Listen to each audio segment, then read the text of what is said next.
আসসালামু আলাইকুম। গোসলে যোগ বর্ণ গোসল করতে দেয় না আমার।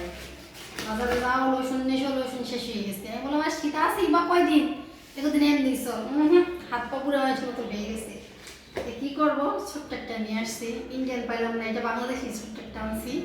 শীতা কয়দিন আছে, এর চেয়ে বড় একটা আনলে ঘরেই পড়ে থাকবে। তো ছোট্ট একটা নিয়ে এসছি। শ্যাম্পু আছে বাসার, তার সাথে কতগুলো শ্যাম্পু নিয়েছিলাম। আর এই যে রান্নাগুলো আসছে বাসায়, ভাবলাম নিয়ে যাই দোকানে, যেহেতু আসছে। আগে ছিল আপনার এই মডেল, এখন হয়ে গেছে এই মডেল। এই যে কি কিনবেন সব কিছুরই দাম। তার সাথে আমার মেয়ের জন্য একটা সুন্দর দেখে একটা কেক নিয়ে আসছি। এই কেকগুলো অনেক মজা, একটা কেক নিয়ে আসলাম। এই যে আমার 800-900 টাকার বাজার, ভাবা যায় কি বাজার আনছি। 800-900 টাকা দেখেন তো। এখন যাবো আমি গোসল করতে, 4টা 7 বাজে। মেয়ে লোশন আগে দিয়ে দিলাম, এখন গোসল করতে যাবো।